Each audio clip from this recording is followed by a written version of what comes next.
AP ప్రజలు YS జగన్ను ఎందుకు తిరస్కరించారు? ఇది విశ్లేషకుల ప్రశ్న కాదు. దాదాపుగా వైఎస్ జగన్ గద్గద స్వరంతో ఎమోషనల్గా ఏడుస్తూ అడిగిన ప్రశ్న. ఉబికి వస్తున్న కన్నీళ్లను ఆపుకున్నారు జగన్.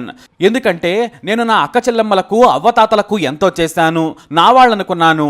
డ్రైవర్లు, టైలర్లు, కార్మికులు, మహిళలు ఒకరేంటి, నేను అందరికీ ఎంతో మంచి చేశాను. 53 లక్షల మంది తల్లులకు మంచి చేసి వారి పిల్లలు బాగుపడాలని తప్పించాను. 66 లక్షల మంది వికలాంగులు అవ్వతాతలకు పెన్షన్లు ఇచ్చి మంచి చేశాను.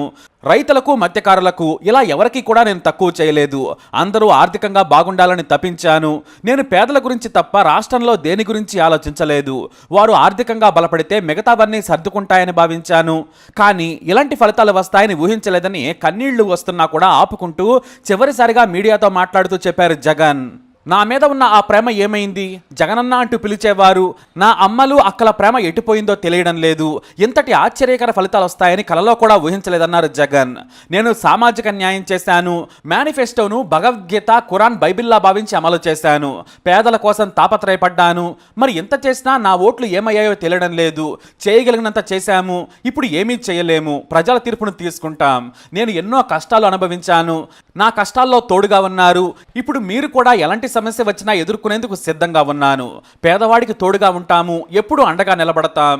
ఇంత తక్కువ సీట్లు వచ్చినా 40% ఓటు బ్యాంకును తగ్గించలేకపోయారు. పెద్ద పెద్ద నేతల కూటమిని ఎదుర్కొన్నాం.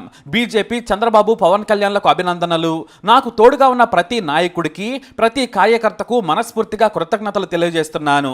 ఏం జరిగిందో తెలియదు. ఇక నుంచి ప్రజల పక్షాన ఉంటాను. నన్ను ఇబ్బంది పెట్టే పరిస్థితి వచ్చినా దేనికైనా నేను సిద్ధంగా ఉన్నాను.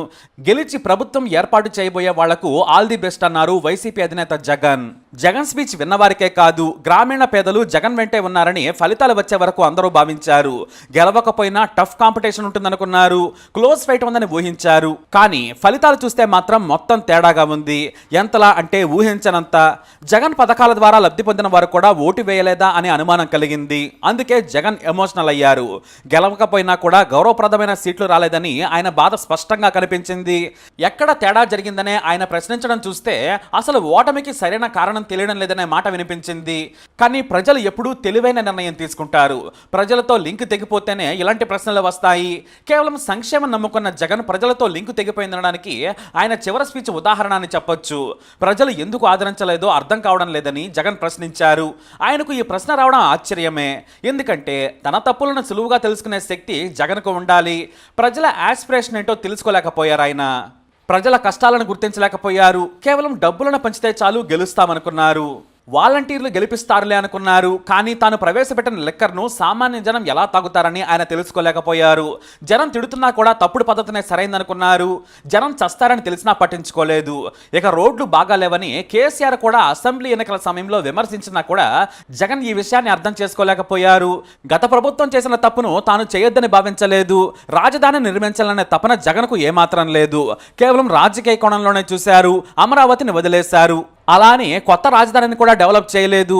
కొత్త పరిశ్రమలు రాలేదు. ఉద్యోగాలు లేవు. ఇలా ఒకటా రెండా ఎన్నో తప్పులు. తమ నాయకుల బరితెగింపు బూతులను ఎంకరేజ్ చేశారు. దాడులు, కబ్జాలను పట్టించుకోలేదు. కనీసం సోషల్ మీడియాను రోజూ చూసి వాటిని పరిష్కరిస్తే ఎంత చెడ్డ పేరు వచ్చేది కాదు. పైగా మొత్తం తన చుట్టూ రెడ్డి సామాజిక వర్గం వారిని ఎంచుకున్నారు. పేరుకే మంత్రులకు, ఎమ్మెల్యేలకు టికెట్లు ఇచ్చినా మెయిన్ పవర్ మొత్తం ఒకే సామాజిక వర్గం దగ్గర ఉందనే అపఖ్యాతి ఆయన మూట కట్టుకున్నారు. అయితే ఇన్ని విమర్శలు సరే, దాదాపుగా 3 లక్షల కోట్లను పంచారు జగన్. పేదలకు డైరెక్ట్గా డబ్బులు ఇచ్చారు. 2.5 లక్షల మంది వాలంటీర్లను పెట్టుకున్నారు. ప్రభుత్వం ద్వారా లబ్ధి పొందిన వారు ఓట్లు వేసినా కొన్నైనా సీట్లు రావాలి. కానీ రాలేదు. ఎందుకనేది ఎవ్వరికీ అందని ప్రశ్న. అంటే ఏపీ ప్రజలు కేవలం సంక్షేమం మాత్రమే కోరుకోవడం లేదు. సరిపోయే సంక్షేమమే కాదు, తమకు అభివృద్ధి కూడా కావాలని తేల్చారు. రౌడీయిజం వద్దు, రాజధాని కూడా కావాలని కోరుకున్నారు. అంటే రేపు చంద్రబాబు నాయుడు అయినా సరే ఎన్ని సంక్షేమ పథకాలు ప్రవేశపెట్టినా కూడా ప్రజలు ఓట్లేయరనేది నేటి ఏపీ ఫలితాలతో తేలిపోయింది. ఉద్యోగాలు కూడా వేయాలి. నాయకుల కబ్జాలు, నేరాలను కంట్రోల్ చేయాలి. రౌడీజం చేసే నాయకులను పక్కన పెట్టాలి. ఎలాగూ అధికారంలోకి వచ్చాం కదా అని అతి చేస్తే వైసీపీకి పెట్టిన గతే పడుతుంది అనడంలో సందేహమే లేదు. ప్రజలు చాలా తెలివిగా ప్రతి విషయాన్ని గమనిస్తున్నారు. సంక్షేమం మాత్రమే కాదు, ఆకాంక్షలను కూడా నెరవేర్చాలి. ఇప్పుడు పోలవరం నుంచి స్పెషల్ స్టేటస్ వరకు, రాజధాని నుంచి మౌలిక వసతుల కల్పన వరకు అన్ని జనం లెక్కలేశారు. నేటి ఎన్నికల ఫలితాలతో మరొకటి కూడా స్పష్టమైంది. జనం ఓర్చుకుంటున్నారని అనుకోవద్దు, అన్నింటినీ గమనిస్తున్నారు.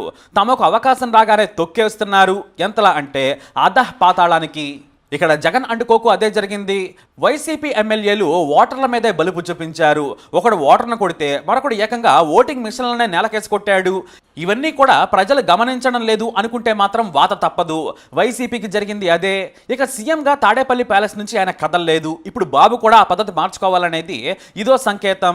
చంద్రబాబు కూడా గెలిస్తే సొంత పార్టీ కార్యకర్తలకు కూడా దొరకడనే పేరుంది కాబట్టి అది కూడా మార్చుకోవాలేమో.